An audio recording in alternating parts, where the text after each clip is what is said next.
next night winning MVP here in Philly. That following night. As I got drafted, I still just admired him. You know, seeing what he was able to accomplish, winning championships, having, you know, being early in his career, misses that he had against the series against Utah, and he just used that as motivation and got better and better and better to him winning multiple championships, and continued to admire him throughout my high school rank.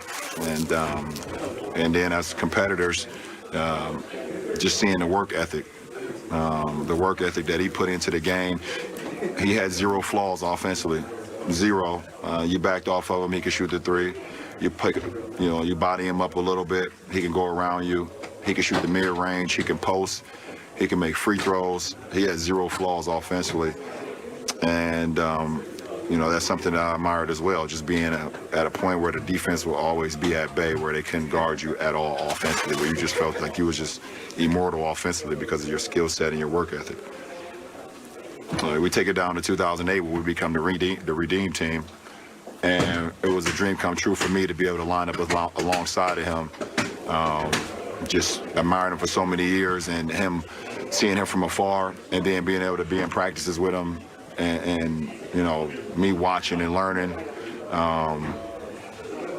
So on. I mean, it's just too much. It's just too much. The story is just too much. It doesn't make sense. And just to make a long story short, now I'm here in the Lakers uniform in Philadelphia, where he's from, where one of the first time I ever met him, gave me his shoes, he won All-Star Week. It's surreal. It doesn't make no sense, but the universe just puts things in your life, and when you live in the right way, or you just giving everything to whatever you're doing, things happen organically, and it's not supposed to make sense, but it just happens. And I'm happy to be in any conversation with Kobe Bryant, one of the all-time greatest basketball players to ever play, one of the all-time greatest Lakers. The man got 2 jerseys hanging up in Staples Center. It's just crazy. Such great insight into how much of an impact Kobe had on a whole generation of players. Again, we should mention this was 12 hours before Kobe died. Yes, he had so much to say about just passing him on the scoring list. Nick, let's talk about the impact that Kobe did have on a whole generation of other players. I want to zero in on one moment, because I know both of these guys played college basketball. Doug played a little bit of pro basketball, and Doug, they both know Kobe far better than I ever did. But one very specific aspect, and LeBron mentioned it there, the Redeem team, 2008. So let me take you back to 2008, where we are at that point in time. Kobe, it's the summer of 08, and LeBron is becoming LeBron. He's just taken his team to the NBA Finals. D-Wade's already won a championship more recently than Kobe had. Carmelo was at the peak of his powers, and the U.S. had just been mortified on the international stage in 04.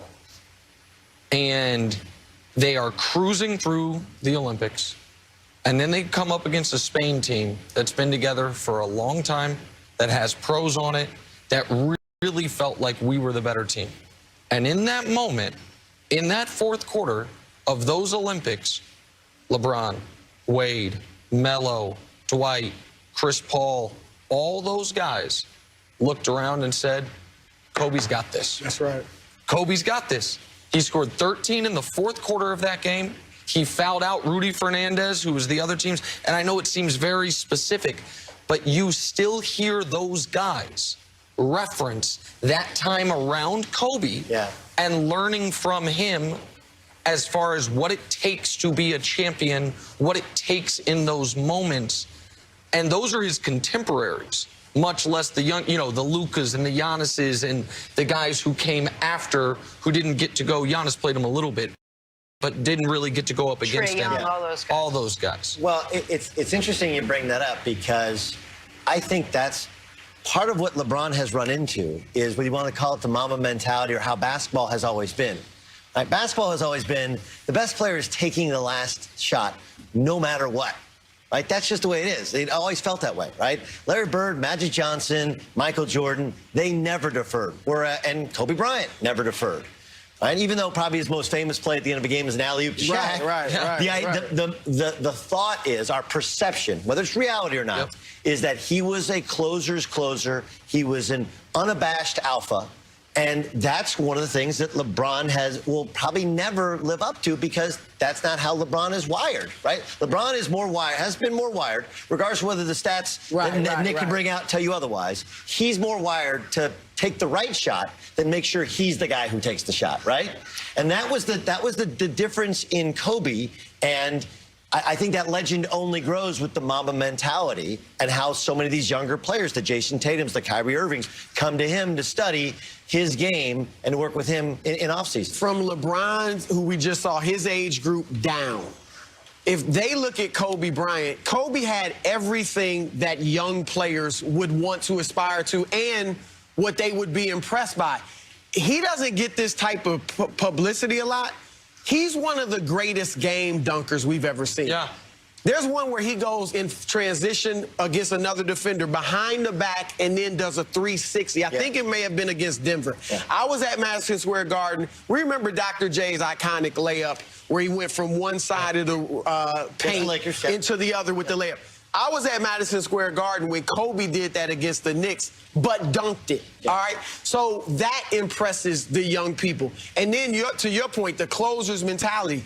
We all remember, as a young guy, the air balls against Utah. But when he really got it done and I think solidified his reputation as a closer was the 2000 finals against Indiana. His 4th year in the league, all right? Shaq was the man on the team. Game 4, they're up 2-1. Like, Kobe was playing on a bad ankle. He had missed game 3 with an ankle injury. Shaq fouls out with like 3 minutes left. And Kobe hits 3 buckets, takes over as a 21-year-old. That solidified him. No matter how many shots he may have made or missed going forward in the clutch, that solidified his place as a closer. And that to that younger generation, that's what they remember about Kobe Bryant. And you glossed over something, and you said, you know, we all remember the air balls against Utah. I think there's an enormous percentage of our audience who has no idea that ever happened.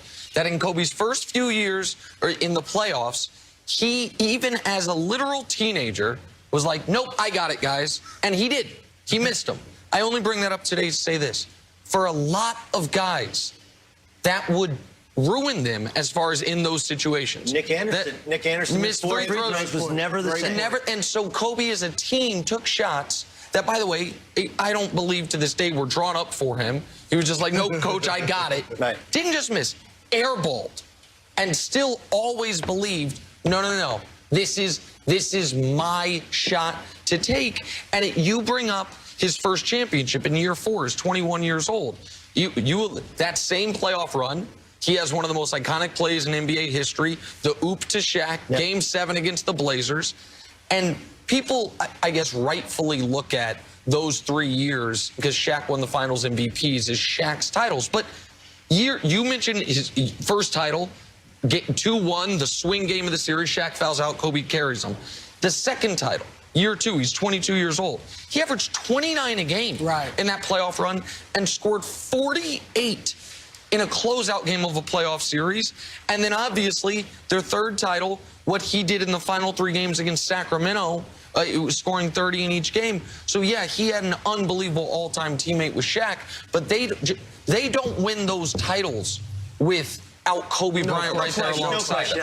But if you asked him, and so this is about 1.5 years ago, he texted me, we've been trying to get together, hey, let's have some drinks at a place called Javier's, which is down in Crystal Cove near where he lives. And I mean, we talked about a lot of topics. I mean, just really amazing, eye-opening, like his desire to talk about anything. But, you know, like, look, here's a guy who believed he made all of those shots. He didn't, right? He didn't. Matter of fact, he actually made a low percentage of them in comparison to others. But it's the mentality. We had a conversation, I swear to God. He said, you know, Mike knows he can't beat me. I was like, get out of here, dude. Come on, it's Michael Jordan. It's like, you used to try and talk. You know, we'd had a couple drinks, so I was like, you try to talk like Michael Jordan. He's like, that's because he knows full-scale psychological warfare. Like what Kobe would do, like I was like, well, how are you going to take Mike? He's like, well, his dad loved Larry Moore.